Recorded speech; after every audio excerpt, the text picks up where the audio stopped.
If you've been following along with our Introduction to Brush Lettering video series, you'll have learned the 7 basic strokes, how to make thick and thin strokes. We went over the alphabet letter by letter, stroke by stroke. We talked about connecting letters. The last thing we did was looked at variations on the basic strokes to add to your style. So that was more of a, here are some ideas stroke by stroke.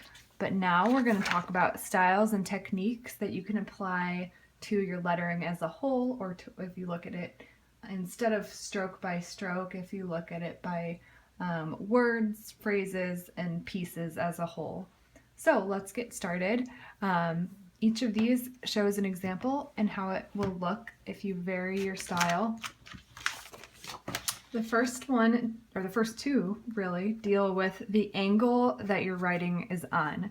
So up until now, we've been doing an angle that's about, well, it's not been upright, and this is 55 degrees, so it's been somewhere in between 55 and 90. Maybe about here. So varying your slant of your letters can create a different feel. So if you were to go more slanted and follow the line I have here on the paper, it can look more elegant. So all you'll do is whenever you have a thick downstroke or a thin upstroke that would normally be parallel to this line that we talked about earlier, it'll just be a little bit more slanted. So here, instead of coming up that way, you'll really go stretch over to the right. Same with coming back down. Instead of coming down this way, you angle back over to the left and make it more of a steep angle. It's a little bit tricky at first. Your oval, the entire thing is along this line rather than this way. All of your connections between your letters will follow the same line. So again, this can make your style look a little bit more elegant. Traditional copper plate calligraphy is on a slant of 55 degrees, and that's a really elegant style.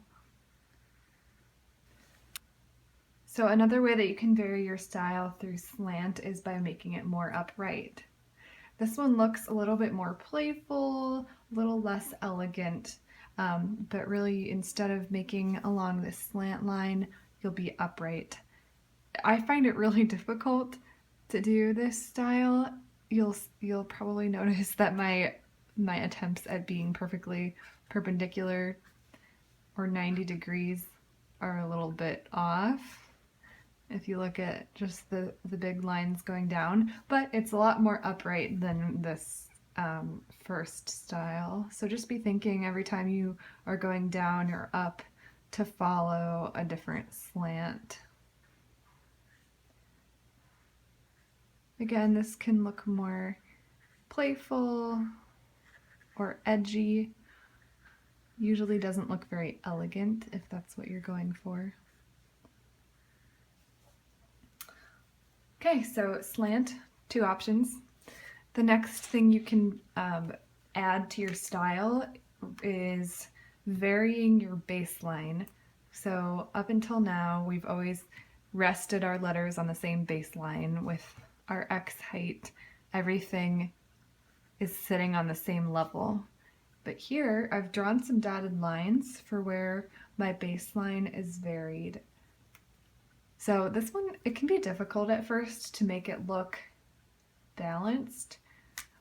It's taken me a while to get used to it, but a way that you can start is do exactly what I did, where rather than just trying to make something look bouncy by going for it, which let's see how this turns out. Like right now, I don't really...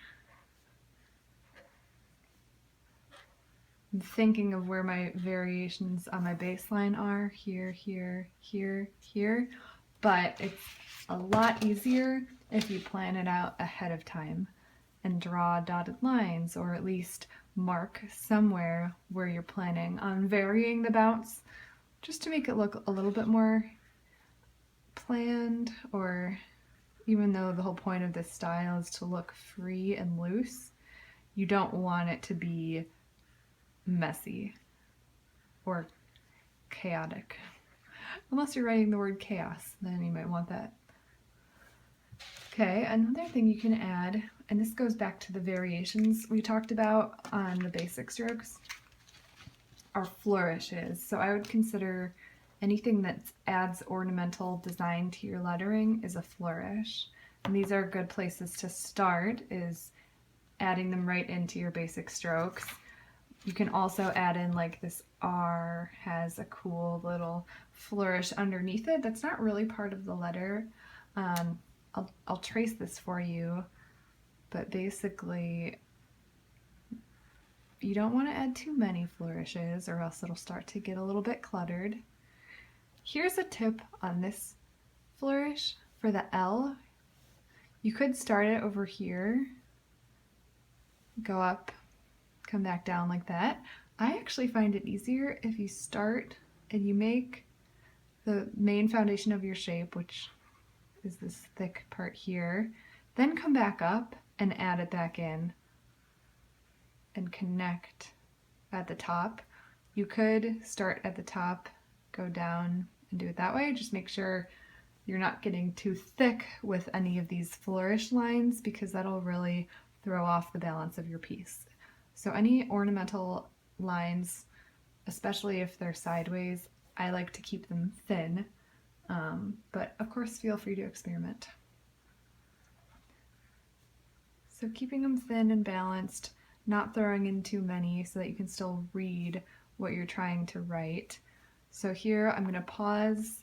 Of course I'm tracing right now, but if I were just freehanding this like when I originally wrote it, I pause, think about, where I want this to go, what I want it to look like, and then go for it. See, I was trying to trace it and I couldn't trace it perfectly because curves and loops you just kind of have to go with the flow. So here I'm starting my eye. Normally there would be an entrance stroke or something here, but since I have this flourish down here, I'm just going to start my eye at the top right there. Do my S. Same thing with this S, rather than leading right into the H. Since I'm starting my H over here, I'll just end my S right here. I'm starting my H at the top like I did for the L, and come over, add in the flourish. I really like doing flourishes. It took me a while to get used to finding the right balance between making it look fancy and making it look legible and not messy.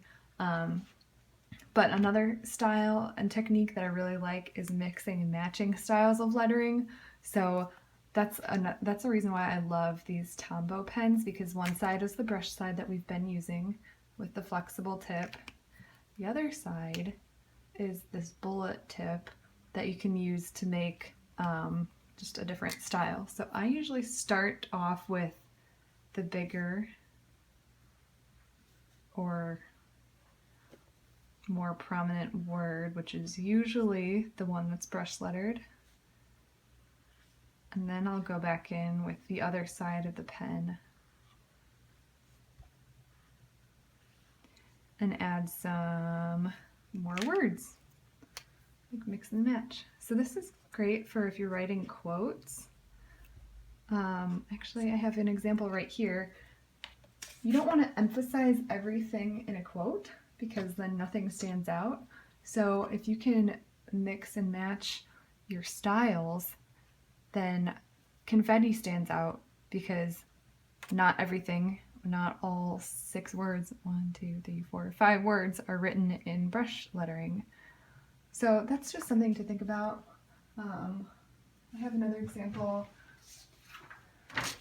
that kind of blends some of these things that we've been talking about. So I have a big lead in here for my K, and then I've mixed and matched brush lettering with regular writing using the other end of this. So this is gold foiling. We do have a video on gold foiling if you're interested. Here's another, my G and my K. I've used those variations on the basic strokes. So that's it for styles and techniques. The next video, we'll be going over the uppercase alphabet.